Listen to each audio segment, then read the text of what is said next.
यहाँ से दूसरा सूरा शुरू हो जाता है अल हज़ाब, जो दिखा रहा है ना, देखो सूर्य का नाम, जब मैं उंगली बता रहा हूँ सूर्य का नाम। बिस्मिल्लाहिर्रहमानिर्रहीम, शुरू करता हूँ अल्लाह के नाम से जो निहायत मेहरबान बड़े रहम वाले है। अय नबी सल्लल्लाहु अलैहि वसल्लम, अल्लाह से डरते रहिए और काफिरों का और मुनाफिकों का कहना ना मानिए। अल्लाह से डरना किससे है? अल्लाह से डरना है। हमारे पैगम को अय नबी, देखो अय नबी सल्लल्लाहु अलैहि वसल्लम अल्लाह ताला ने बुलाते। इस तरीके से इनडायरेक्ट में अल्लाह ताला ने बगैर नाम लिए हुए बहुत सी जगह पर अल्लाह हमारे पैगंबर का नाम कुरान में लिए। ये नहीं कहना मूसा अलैहिस्सलाम का नाम जिहाद आया और ईसा अलैहिस्सलाम का नाम जिहाद आया। इसमें आपस में पैगंबरों के बीच में इस तरीके से भड़काव वाले बातें नहीं करना कि ये बात गलत बात है।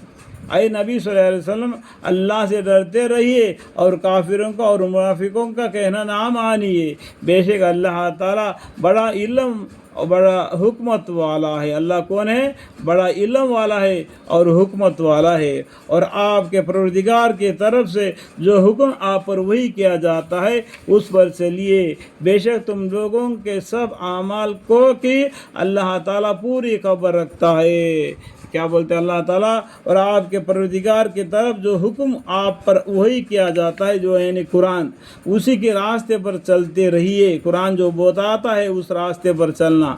उसके बाद में सही हदीस है, मैक्सिमम बुखारी शरीफ है कुरान के बाद में पढ़ने वाली किताब, उस बात पर भी हम लोग चलना, क्योंकि कुरान में बतलाता है लेकिन अमल करना हमको हदीस से मालूम हो जाता है। इसलिए हम हदीस को भी कुरान के बाद में दर्जा किसका रखा? बुखारी शरीफ का। और आपके परवरदिगार का तरफ से जो हुक्म आप पर वही किया जाता है, वही यानी कुरान, इस पर ईमान लाना और इसके बाद में बुखारी शरीफ को भी पढ़ना। इसमें आपको मालूम हो जाए कि किस तरीके से अमल करना है, उस पर चलिए। बेशक तुम लोगों के सब आमाल की अल्लाह ताला पूरी खबर रखता है। और आप अल्लाह पर भरोसा रखिए। और किसके पर भरोसा रखना? अल्लाह पर। वतवक्कल अल्लाह वकफा बिल्लाहि वकीला, और अल्लाह काफ़ी कारसाज है। अल्लाह ताला काफ़ी कारसाज है। अल्लाह ताला ने किसी शख्स के सीने में दो दिल नहीं बनाए और तुम्हारी उन बीवियों को जिनसे तुम जिहार कर लेते हो तुम्हारी माँ नहीं बना दिया, और तुम्हारे मुन बोले बेटों को तुम्हारे सचमुच का बेटा नहीं बना दिया।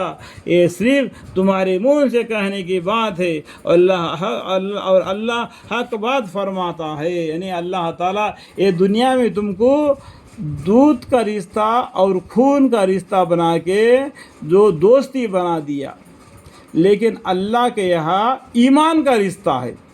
जिसका ईमान का पल्ला हल्का होगा वो नाफरमानी करने वाला होगा, जिसका ईमान का पल्ला भारी होगा वो फरमानदारों में से होगा। इस बात को जानना चाहिए इस आयतों को पढ़कर। और वही सीधा रास्ता बतलाता है। अल्लाह ताला ही तुमको सीधा रास्ता बतला है। यानी थोड़ा सा बैठकर दुनिया से अलग होकर थोड़ा सोचेंगे तो अल्लाह ताला उसको रास्ता बतला देगा। यानी हमेशा दुनिया दुनिया करके पीछे पड़े रहेंगे तो अभी अल्लाह ताला छोड़ देते हैं, तो दुनिया के माइल हो जा।